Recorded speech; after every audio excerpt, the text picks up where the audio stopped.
Hello student, एक बार फिर आपका स्वागत है इस क्लास में जिसमें हम लोग पढ़ रहे हैं क्लास 8th की इंग्लिश रीडर यानी यूपी बोर्ड क्लास 8 की इंग्लिश रीडर, जिसका चैप्टर पढ़ने वाले हैं आज 11th 10th चैप्टर तक हम कंप्लीट पढ़ा चुके हैं। उसकी एक्सरसाइज भी आपको करा चुके हैं। 11th चैप्टर का नाम है ओल्ड काकी यानी बूढ़ी काकी।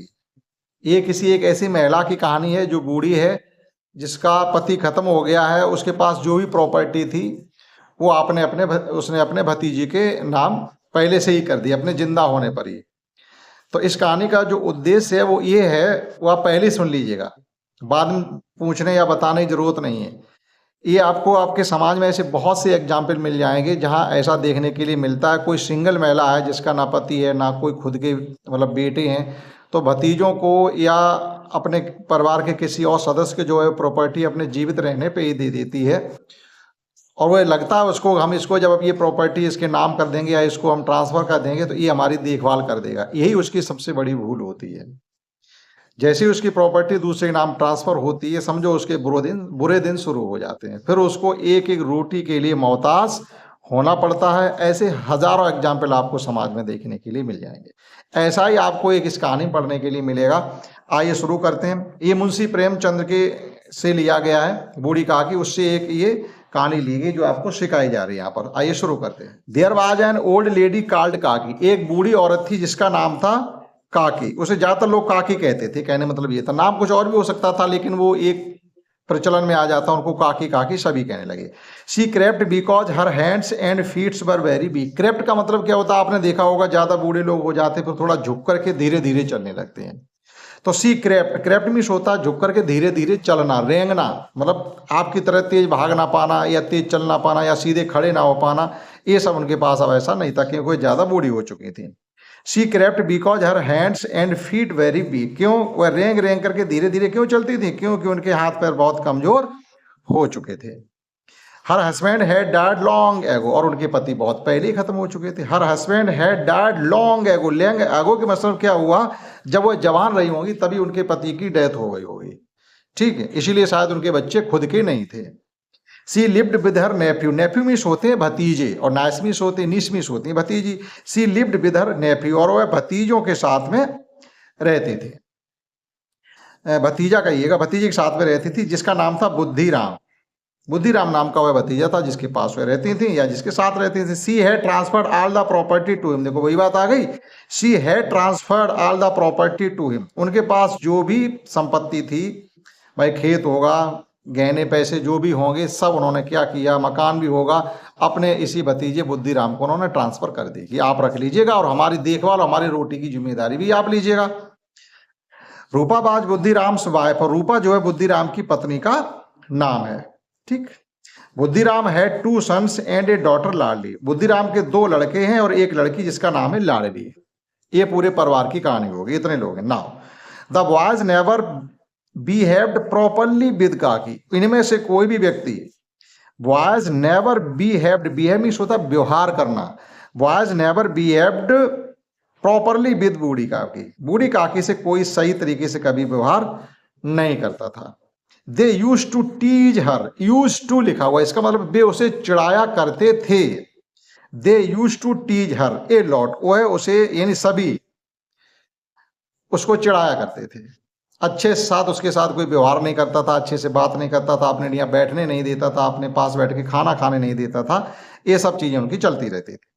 काकी would cry out but no one listen to her. अब जैसे वो चिल्ला रही है, उनको पानी चाहिए तो चिल्ला रही है, कोई नहीं सुनता जो उनको जाकर एक गिलास पानी दे दे। भूख लगी है, चिल्ला रही है, कोई नहीं सुनता जो उनको खाना दे दे। तो साफ लिखा हुआ, Kaki would cry out but no one listen to her, लेकिन कोई भी सुनता नहीं था, काकी अपना चिल्लाती रहती थी। अब आई बात है लाडली। लाडली वाज उनकी बुद्धिराम की लड़की है। Ladli was the only one who had sympathy with Kaki. केवल एक व्यक्ति ऐसा था जो बुद्धिराम की लड़की थी जिसका नाम लाडली था, बस उसी के पास थोड़ी बूढ़ी काकी के लिए सिंपैथी थी। सिंपैथी का मतलब है उनकी बात को सुन लेना, उनके पास बैठ जाना या उनसे बातें कर लेना या उनकी परेशानी को सुनना या उसे दूर करना। केवल सिंपैथी अगर थोड़ी बहुत थी तो वो केवल बुद्धिराम की लड़की के पास थी जो बूढ़ी काकी की बात को समझती थी। नेक्स्ट है, इट वॉज एन इवनिंग, शाम का समय था। Shehnai was being played at Buddhiram's door step. Shehnai मतलब गीत बाजा बज रहे थे, बुद्धिराम के कुछ प्रोग्राम होगा। Shehnai was being played at Buddhiram's door step, Buddhiram के दरवाजे पर शहनाई दंदना रही थी, बाजे बज रहे थे, ढोल बज रहे थे, लोग नाच रहे थे, मजे कर रहे थे। It was his elder son's engagement, क्यों? क्योंकि यह उनके बड़े लड़के की सगाई का दिन था, बड़े लड़के की सगाई। एल्डर सन्स एंगेजमेंट यानी अंगूठी की रस्म होगी, मतलब सगाई वाली बात ये तो होती। Celebration were going on, celebration मतलब जो समारोह था वो अपना चल रहा था। Puris were being fried in the कढ़ाई, कढ़ाई में पूड़ियाँ सेक रही थी। ठीक है, जब प्रोग्राम होता तो पूड़ियाँ तो बनती हैं। The sweet smell of ghee and spices were in the air, और वहाँ की हवा में मीठी मीठी सुगंध घी और मसालों की, मतलब घी पूड़ियाँ सेकने की घी की सुगंध हवा में जा रही थी, और सब्जियाँ बनी होंगी उनके मसालों की, या मतलब खुशबू हवा में जा रही थी। भाई कहीं किसी का प्रोग्राम होता है, पूड़ियाँ या सब्जी बनती है तो दूर तक उसकी महक जाने लगती है। तो ऐसा ही माहौल भी बुद्धिराम के घर के आसपास था। काकी was sitting in her room, काकी अपने कमरे में बैठी थी। And it was dark inside, और उनके कमरे में अंधेरा था। देख लिया, उनके कमरे में अंधेरा था, जबकि शादी का माहौल है और काकी के कमरे में अंधेरा था।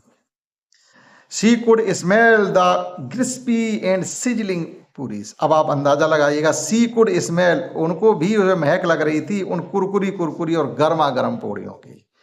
क्रिस्पी क्या होता है? कुरकुरी। सिजलिंग क्या होता है? गर्मा गर्म। उन गर्मा गर्म पूड़ियों की महक, गर्मा गर्म कुरकुरी पूड़ियों की महक वो भी महसूस कर रही थी अपने अंधेरे कमरे में बैठ करके। Images of the puris floated before her eyes, मतलब कैसे, जैसे नहीं आपकी कहीं दावत हो तो दावत जब भूख लग जाती, दावत खाने के लिए जाते तो पहले से ही आपके दिमाग में ये चलने लगता, चलो वहाँ का क्या खाने के लिए मिलेगा। पूड़ियों की इमेज आपके दिमाग में पहले ही इमेजिन, कल्पना होने लगती है। तो वही हो रहा था, images of the puris floated before her eyes, उनकी आंखों के सामने पूड़ियों की तस्वीर तैर रही थी। ठीक, तो वो कल्पना कर रही थी पूड़ियाँ कैसी हैं, आज हमें भी खाने के लिए मिलेंगी, ऐसे उनके अंदर सोच रही थी बैठ करके। She began to move slowly and crept close to the kadhai, धीरे धीरे आई। और होता नहीं आपके घर में कोई प्रोग्राम हो तो बड़े बूढ़े होते आकर के धीरे से आपकी कढ़ाई के पास, हलवाई के पास आके बैठ जाते हैं, बातचीत करने लगते हैं। ऐसा ही उन्होंने भी किया। She began to move slowly and crept close to the kadhai, आई धीरे धीरे चल करके और कढ़ाई के पास आकर के बैठ गई। बहन रूपा सॉ काकी सिटिंग क्लोज टू द कढ़ाई, रूपा कौन है? बुद्धिराम की पत्नी। रूपा सॉ मीन्स देखा, सी सॉ सीन। बहन रूपा सॉ काकी सिटिंग क्लोज टू कढ़ाई, क्लोज मीन्स कढ़ाई के पास। जब रूपा ने काकी को कढ़ाई के पास बैठा देखा, सी लॉस्ट हर टेम्पर, उसने अपना आपा खो दिया है। उसने अपना आपा खो दिया, जैसे नहीं बहुत बड़ा अपराध कर दिया उन्होंने कढ़ाई के पास आकर बैठ करके, तो सी लॉस्ट हर टेम्पर, उसने अपना आपा खो दिया। एंड सू काकी विद बोथ हर हैंड, और दोनों हाथों से पकड़ करके उनको लकलका दिया, हला दिया अच्छी तरीके से, हैं तुम यहाँ क्या बैठ के कर रही हो। And hurled abuses her at, और खींच के ले गई और गालियां भी दी, कड़ेर के उनको ले गई और उनको गालियां भी दी। ओल्ड काकी did not speak a single word, अब बेचारी बूढ़ी काकी क्या कहती हैं, एक वर्ड भी नहीं बोल पाई। She return to her room, she felt insulted, वो अपने कमरे में वापस आ गई और उन्हें बहुत अपना अपमान महसूस किया। फेल्ट मीन्स महसूस किया, इंसल्टेड क्या होती? बेइज्जती, अपमान। उन्होंने अपना बहुत अपमान महसूस किया कि हमने बहुत बड़ी गलती कर दी जो वहां जाकर के बैठ गए। आइए आगे पढ़ते हैं। The dinner was ready, all the guest had started eating, भैया खाना बन गया, शाम का खाना बन गया। डिनर क्या होता है? शाम का खाना, जाता दावत तो शाम को ही दी जाती है। ऑल द गेस्ट, सभी मेहमान अपना खाना प्रारंभ कर दिया, खाने लगे। Kaki in her room thought not to go until she was called, Kaki भी अपने कमरे में बैठी थी और ये सोच रही थी कि हम बाहर नहीं जाएंगे जब तक कि हमको कोई बुलाने नहीं आए। बूढ़ी काकी ने भी ये सोच लिया कि हम बाहर अब कमरे से तब तक नहीं आएंगे जब तक हमसे कोई कहने नहीं आएगा कि आप खाना खाने के लिए चलिए। The pleasant smell of food was tempting but no one came to call her for dinner. The pleasant smell, बहुत स्वावनी खुशबू, वाज टेम्पटिंग, उन्हें ललचा रही थी, यानी ऐसी खुशबू आ रही थी कि बार बार उनका मन कर रहा था कि जाएं अपने आप ही खाएं जाकर, हमसे तो कोई कह नहीं रहा, भूखी भी थी और ऐसी भोजन की सुगंध अच्छी आ रही थी जिसकी वजह से उनके मुंह में और पानी आ रहा था, किसी प्रकार से हम जाए खा ही लें, क्या करें, कोई बुलाने तो आ नहीं रहा है।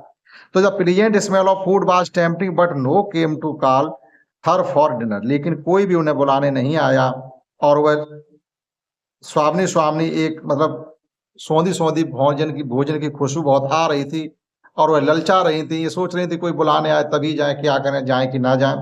Thinking she is not a guest that she should wait for the call. अब वह सोच रही थी वह कोई मेहमान तो है नहीं, बुलाने तक हम इंतजार कर लेते हैं। भाई मेहमानों को बुला बुला के खाना खवाया जाता, हम कोई मेहमान तो है नहीं कोई हमें बुलाएगा, चलो हम लास्ट में देखेंगे, अभी हम इंतजार करते हैं। सी डिसाइडेड टू गो आउटसाइड। अब उन्होंने क्या किया, सी डिसाइडेड टू गो आउटसाइड। अब उन्होंने बाहर जाने का निर्णय किया, जब कोई बुलाने नहीं आया तो उन्हें देखते हैं बाहर चल के क्या हो रहा। She crept into the courtyard but bad luck. Courtyard मतलब बाहर आंगन में आई या चबूतरे बाहर निकली जहां भोजन चल रहा था, देख bad luck. One of the guest saw her and shouted. अब बैड लक मतलब फिर मतलब उनका दुर्भाग्य था, क्या हुआ, वन ऑफ द गेस्ट जो मेहमान थे उनमें से एक ने उनको देख लिया और वह चिल्लाने लगा, who is the old woman. अरे भैया देखो ये बूढ़ी औरत कौन है, where has she came from, और ये कहां से आई है। Be carefully she may touch someone, सावधान रहना ये किसी को छू लेगी। मतलब वह बहुत गंदी संदी रहती होंगी, नहाती नहीं होंगी, उनके कपड़े नहीं बदले जाते होंगे, एक तरीके से बहुत ऐसा लग रहा होगा ये कहीं भीख मांगने वाली ना हो, कूड़ा कचड़ा बीनने वाली ना हो, इसलिए वो भी उसकी भी गलती नहीं। भाई किसी की हालत देख कर आपके यहाँ कोई खाना दावत चल रही हो तो बहुत गंदे संदी कपड़ों में कोई घुस जाए आगे तो क्या कहोगे, अरे इसकी देखो कहाँ से आ गई, इसको भगाओ भगाओ, ये कोई चीज छू ना ले। उनकी हालत भी यही थी, तभी वो मेहमान कह रहा है। अब गलती किसकी, बुद्धिराम की गलती है, रूपा गलती है कि भाई आपने उनको क्यों तैयार नहीं किया। जब उन्हें तैयार नहीं किया तो एक मेहमान ने भी जो है उनसे चिल्ला दिया कि देखो ये औरत कहाँ से आ गई, इससे सावधान रहना, ये किसी को टच ना कर ले। पंडित बुद्धिराम बीकेम फ्यूरियस। ये सुनकर के अब देखो पंडित जी हैं, पंडित बुद्धिराम बीकेम फ्यूरियस, बहुत आग बबूला हो गए। शी कॉट काकी with hands and dragged into her room. उन्होंने उसके हाथ पकड़े काकी के और खींच करके उनके कमरे में जाके डाल दिया। ये बुद्धिराम की कार्रवाई थी। हैं, सी कॉट काकी, उन्होंने काकी को पकड़ा विद हिज हैंड, अपने हाथों से, एंड ड्रैग मींस होता खींचना, कड़ेरना, इनटू हर रूम, जाकर उनके कमरे में खींच के डाल दिया। Seeing this Ladli felt really bad. अब देखो ये बात किसे खराब लगी, क्योंकि जिसके प्रति सिंपैथी होती उसे खराब लगेगा। जो बुद्धिराम की बेटी लाडली थी केवल उसी को ये बात खराब लगी कि इस मेहमान ने और हमारे ये पिताजी ने अच्छा नहीं किया। शी थॉट, उसने सोचा, भाट क्या होता if Kaki had eaten before the guest. अगर क्या हो जाता हमारी काकी जो है मेहमानों से पहले खाना खा लेती, क्या कुछ बिगड़ जाता। या would she had eaten all the puris, क्या वह सभी पूरियां खा जाती। Would she had eaten all the puris, क्या वह सब पूरियां खा जाती अगर वह पहले खाने बैठ जाते। अरे घर की बड़ी बूढ़ी थी तो आप दो पूरियां उनको पहले दे दो खाने के लिए, भूख लगी है। लेकिन ऐसा नहीं हुआ। वो लाडली ऐसा सोच रही है कि अगर पहले काकी खाना खा ली थी तो कौन सी यहाँ पर रसोईया हमारी पूरी खत्म हो जाती। It was 11 at night in the night. अब रात के 11 बज चुके हैं, मेहमान तो सभी खा के चले गए होंगे। एवरीवन वाज स्लीपिंग, सब लोग सो भी गए। Ladli had not eaten her puris yet. Ladli ने अपने हिस्से की पूरी अभी तक नहीं खाई, उसको केवल चिंता है। She put them in her doll's basket and went to the Kaki's room. अपने खिलौनों के बास्केट में उसने उस पूड़ियों को रखा और उन काकी के कमरे में गई। एंड सेड, और कहा, गेट अप काकी, काकी उठिए, I have brought puris for you, मैं आपके लिए पूड़ियां लाई हूं। काकी आस्क्ड, काकी ने पूछा, has your mother sent these, क्या आपकी माँ ने ये भेजी है। देखो छोटी छोटी बातें आपको इंग्लिश में सीखना पड़ेगा। Has your mother sent these, क्या ये आपकी माँ ने भेजे। आपकी माँ ने भेजे तो ये हो जाता your mother has sent this. क्या आपकी माँ ने भेजे, तो हैज को उठा के पहले रख दीजिएगा तो हो जाएगा क्या आपकी माँ ने ये भेजे है। लाडली ने क्या जवाब दिया, no it is my share, ये तो मेरा हिस्सा है, हमने नहीं खाई, वही बची हुई पूड़ियां हैं हमारे हिस्से की, हमने नहीं खाई। काकी फिनिश्ड ऑल द पूरीज, काकी ने सभी पूड़ियां तुरंत खत्म कर दी, यानी खा ली। What she was still hungry, लेकिन वह अभी भी भूखी थी। हंग्री मीन्स भूखा होना, लेकिन वह अभी भी भूखी थी, उनसे उनका पेट नहीं भरा। काकी सेड टू लाडली, काकी ने लाडली से कहा, चाइल्ड, बच्चे, go to your mother's and bring some more, अपनी मम्मी के पास जाओ बेटा, थोड़ी पूड़ी और ले आओ, हमें अभी तक पेट हमारा नहीं भरा, भूख नहीं गई, हमें भूखे हैं। लाडली ने क्या उत्तर दिया, I bake, if I bake her up she will get angry, अगर हम अपनी मम्मी को जाके जगाएंगे तो वह मुझसे गुस्सा करें। अगर हम मम्मी को जाके जगाएंगे तो वह मुझसे गुस्सा करेंगी। काकी से उसने ये, काकी सेड टेक मी, अब देखो काकी ने इस पर क्या कहा, take me to the place where the guest ate, अच्छा आप ऐसा करो, हमें उस जगह पर ले चलो जहां पर हमारे मेहमानों ने भोजन किया है, आप हमें उस जगह ले चलिएगा। Ladli took her and made her sit among the pattals. अब जैसे नहीं होता, खाना खाते हैं तो दोना पत्तल एक तरफ डाल दिए जाते हैं, लोग कुछ खाते हैं कुछ छोड़ जाते हैं, खाते कम है खाना बर्बाद ज्यादा करते। वहां भी ऐसी स्थिति थी। Ladli took her and made her sit among the pattals, उन्हें लेके गई और जहां पत्तलें पड़ी हुई थी भोजन करने वाले लोगों ने फेंक दी थी, वहां पर उनको बैठा दिया। Kaki began to eat the food which was left over by the guest, और काकी उठा उठा के पत्तलों से उस भोजन को खाने लगी जो मेहमानों द्वारा बचा के फेंक दिया गया था। लेफ्ट ओवर यानी बचा हुआ भोजन। उन्होंने पत्तल में 4 पूड़ियां लाई, किसी ने 3 खाई, एक छोड़ दी, किसी ने 2 लड्डू लाया, एक खाया एक छोड़ दिया। ऐसा होता नहीं होता, तो वो काकी उड़ी में से बीन बीन के खाना को खाने लगा। आगे समझते हैं। जस्ट देयर रूपा वेकअप, तब तक बुद्धिराम की पत्नी या लाडली की मम्मी भी जाग गई। She did not find Ladli beside her, क्योंकि लाडली उनके पास ही सोई थी। उसने देखा लाडली हमारे साथ नहीं सो रही है। She went out into the courtyard, वह भी बाहर निकल करके आई, वह भी आंगन में बाहर निकल के आई। Saw Ladli standing near the pattals, देखा कि लाडली तो पत्तलों के पास खड़ी है। काकी was picking up the left over food and eating, काकी वो जो बचा हुआ भोजन पड़ा है पत्तलों में उन्हें उठा उठा करके खा रही है। रूपा वाज स्ट्यून्ड, अब स्ट्यून्ड का मतलब क्या होता है? अबाक रह जाना, स्तब्ध रह जाना, भौचक के रह जाना। रूपा बहुत स्ट्यून्ड, अबाक रही, अरे ये क्या हुआ। शी फेल्ट सॉरी फॉर काकी who remained hungry even on a day of the feast. वो अबाक किस लिए रह गई? अरे भाई ये क्या हुआ, इतनी बड़ी हमसे गलती हो गई, काकी भूखी रह गई। कब? जिस दिन हमारे घर में दावत थी, बहुत से लोग खाना खा गए, जबकि काकी भूखी बैठी रह गई। सी फेल्ट सॉरी, उसे बहुत मतलब दुख महसूस हुआ। फॉर काकी हु रिमेन्ड हंग्री, जो भूखी रह गई। Even of a day feast, feast means होता दावत, दावत वाले दिन काकी भूखी रह गई। Where so many people had food of their content, और आज के दिन हमारे यहाँ से कितने लोग भोजन करके चले गए जबकि एक घर का सदस्य भूखा है। Kaki believed behaved like this just for some pieces of puris. Kaki behaved like this just for some pieces of puri. अब काकी ऐसा व्यवहार क्यों करी, यानी काकी क्यों खा रही? काकी मतलब काकी के साथ भी लोगों ने क्यों ऐसा व्यवहार किया? थोड़ी पूड़ियों की टुकड़ी चाहिए, यानी 4-6 पूड़ी बैठ के उन्हें पहले खवा देते तो उनकी हालत ऐसी क्यों होती? Kaki behaved like this just for some pieces of puris, कुछ पूड़ियों के लिए काकी साथ ऐसा व्यवहार किया गया। She was in stage of show, अब वह जो महिला थी रूपा, वो बहुत ही ज्यादा उसको धक्का लगा जा करके स्तब्ध हो गई। Her eyes were filled with tear, उसकी आंखों में आंसू आ गए। अब आंसू आगे, पहले तुमने भी वहां कढ़ाई के पास से धक्का मार के उन्हें भगा दिया और गालियां गलौज की, तो ऐसा करना चाहिए था क्या? इट वाज ऑलरेडी मिडनाइट, आधी रात हो चुकी थी। Rupa went to Kaki's room with food, अब रूपा काकी के रूम में भोजन लेकर के गई। With tearful eyes and said, आंखों में आंसू भर करके, और कहा, क्या कहा? गेट अप काकी, काकी उठिएगा। I committed a blunder today by not serving you foods. अब ब्लंडर मीन्स क्या होता है? मूर्खतापूर्ण। कमिटेड मीन्स क्या है? जिम्मेदारी। इस मूर्खतापूर्ण जो आपके साथ आज मूर्खता हुई है, या मूर्खतापूर्ण व्यवहार जो आपके साथ हुआ है, आप भूखी रह गई, किसी ने भोजन नहीं दिया, वो उसकी जिम्मेदारी हम लेते हैं, ये सब हमारी गलती है। I committed a blunder today by not serving you food, ये सब हमारी वजह से ऐसा हुआ जो आपको भोजन नहीं मिल पाया। Please forgive me, forgive me होता माफ कर देना, हमें माफ कर दीजिएगा। Hearing these words Kaki's heart melt, अब देखो वो बूढ़ी हैं फिर भी उन्होंने देखो कुछ भी नहीं कहा, इतना सुनने के बाद भी। हियरिंग दिस, ये सुनकर के, देखो हियरिंग लगा हुआ है तो ये जीरन बन जाता है। Hearing these words Kaki's heart melted, ये सुनकर के काकी का हृदय पिघल गया। शी फॉरगिव हर, उन्होंने उसको माफ कर दिया, चलो कोई बात नहीं। हैड बिगेन ईटिंग, और खाना खाना शुरू कर दिया। काकी ब्लेस्ड हर सोलफुली, और पूरी अपने आत्मा से, दिल से उसे धन्यवाद दिया, आशीर्वाद दिया। एडप्टेड फ्रॉम द स्टोरी, ये बूढ़ी काकी, ये मुंशी प्रेमचंद ने लिखी बूढ़ी काकी, उससे इस कहानी को एडॉप्ट किया गया। कहने मतलब ये जो घटना है इसके लेखक मुंशी प्रेमचंद है। तो आपने सीख पाया होगा चैप्टर 11 बूढ़ी काकी का पूरा हमने हिंदी अर्थ आपको समझाने की कोशिश की है। आशा करता हूं आपने समझा होगा। मिलते हैं अगली एक्सरसाइज अगले वीडियो में, उसमें आपको हम कराएंगे इसकी एक्सरसाइज। तब तक के लिए दैट्स ऑल।